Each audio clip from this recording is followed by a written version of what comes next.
विद्युत short circuit जोगु जलीगला चारि बखरा घर। अग्निशम बाहिनी पहुंची निया को आयत्त कला। सूचना अनुसार आज मध्याह्न जलेश्वर थाना शालीकठा ग्रामर पद्मावती जेना घरे हठात निया लगी जाइथिला। खबर पाई जलेश्वर अग्निशम कर्मचारी पहुंची निया को आयत्त करिसेंती। तांकर चारि बखरा घर सहित समस्त आसबाबपत्र जली पड़ी पाउंश हो जाइछि, जार आनुमानिक मूल्य 5 लाख टंकार अधिक हो बोली सूचना रही। विद्युत सर्ट सर्किट जोगु निया लागिथिबा नै कुहा जाइछि। पद्मावती जणे गरीब परिवार होइथिबा बोली सरकारी सहायता पाई दाबी करिसेंती स्थानीय बासिंदा।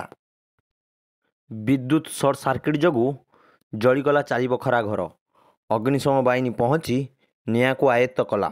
सूचना अनुसार आज मध्याह्न जलेश्वर थाना शालीकठा ग्रामर पद्मावती जेना घरे राजेंद्र पात्र पूर्वतन पीएस आरुआ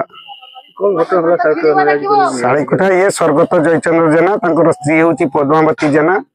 घरे कहीं नथिला बेले पुओ 2 जन बाहर रुहती एवं बुढ़ी नथिला।